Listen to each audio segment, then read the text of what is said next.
நம்மிடையே நடமாடும் தெய்வமாக, கலியுக வரதனாக பக்தர்களை எல்லாம் தாய்ப்பாசத்தோட காப்பாற்றி அன்பையும் கருணையும் பொழிந்து நம்மை காக்கும் கருணை வள்ளலாகத்தான் நம்முடைய குருநாதர் நமக்கெல்லாம் அருள் பாலிச்சுண்டு வந்துருக்கார். கருணை கடலான அவருடைய அன்பின் ஒரு துளிய நம்ம இப்போ கேட்க போறோம். சாதுர்மாசியம் சமயத்துல ஒரு பக்தர் சிங்கேரிக்கு போயிருக்கார். அங்க அவர் சங்கர கிருபால நம்முடைய ஆச்சாரியாளின் பூர்வாசிரம தாயார் திருமதி அனந்தலட்சுமி அம்மாவோட அறைக்கு அடுத்த அறையில தங்கியிருக்கார். அன்னைக்கு ஆகஸ்ட் மாசம் 13ஆம் தேதி துவாதசி அன்னைக்கு சிங்கேரியிலோ மழை கொட்டுன்னு கொட்டுறது. அதனால அன்னைக்கு அவரால் நேரில் சென்று பிக்ஷாவந்தனம் பண்ண முடியல. மறுநாளைக்கு ஆகஸ்ட் 14ஆம் தேதி அன்னைக்கும் மழை பெஞ்சு துங்கா நதியில வெள்ள பிரவாகம் எடுக்க ஆரம்பிக்கிறது. அப்படி ஆரம்பிக்கிறதுக்கு முன்னாடி இன்னைக்கு சீக்கிரமே நாம அக்கறைக்கு கிளம்பிடணும்.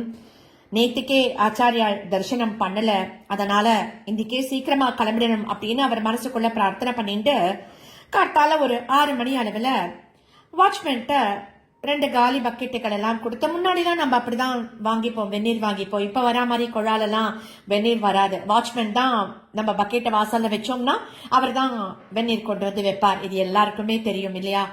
அத மாதிரி அவர் 2 காலி பக்கெட்டுகளை வெளியில வச்சுட்டு வெந்நீர் கொடுக்க சொல்றார். அப்போ வாட்ச்மேன் சொல்றார், அம்மா கரண்ட் கட் ஆகிடுத்தோமா, லைன்லாம் ரிப்பேர், கரண்ட் வந்தாதான் தண்ணீர் கொடுக்க முடியும், வெந்நீர் கொடுக்க முடியும் அப்படின்னு சொல்லிட்டு கிளம்பிட்டார். இந்த பக்தருக்கு மனசுக்குள்ள ஒரே கலக்கம்.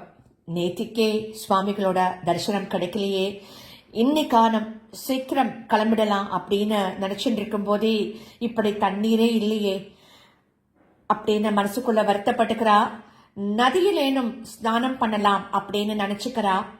சரி, எதுக்கும் பாத்ரூம் குழாய திரும்ப ஒரு வாட்டி பார்ப்போம் அப்படின்னு நினைச்சுட்டு, ஏன்னா எந்த தண்ணியுமே வரல, தண்ணியே இல்ல, மோட்டர் போடுறதுக்கு கரண்ட் இல்ல, அதனால தண்ணியே இல்ல, சுத்தமாவே பாத்ரூம்ல பச்சை தண்ணி கூட இல்ல. ஆனாலும் ஏதோ ஒரு மனசுல குருநாதர மனசுல நினைச்சுட்டு, குருநாதா நான் இப்ப என்ன பண்ணுவேன், இந்த கொற்ற மழையில நான் எப்படி நதியில போய் குளிக்கிறது, இல்ல அங்கதான் குளிச்சுட்டு உங்க தரிசனம் பண்ணணுமா அப்படின்னு வாய் விட்டு கேட்டுண்டே குழாயை திறக்கிறா அந்த பக்தர். என்ன அதிசயம், என்ன ஒரு உண்மை அப்படின்னா, குழால இருந்து கடகடகடன்னு வெந்நீர் கொட்ட ஆரம்பிச்சுட்டான்.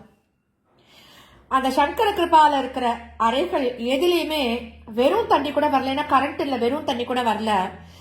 அந்த பக்தரோட அறையில ஹீட்டரும் கிடையாது. ஆனா பாத்ரூம் குழாயில எப்படி சுட சுட வெந்நீர் வந்ததுன்னு அவருக்கு தெரியல. கரெக்டா 1.5 பக்கெட் தண்ணி வந்திருக்கு. அவர் குளிச்சுடுறார். குளிச்சதுக்கு அப்புறமும் 1 பக்கெட் தண்ணி வெந்நீர் வருது.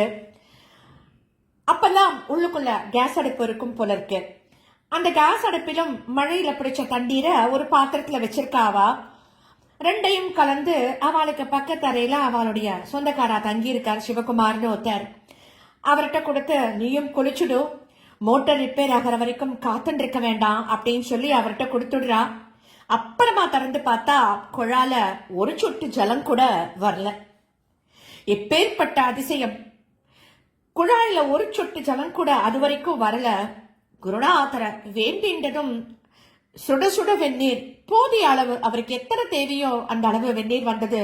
எப்பேற்பட்ட அதிசயம் இல்லையா?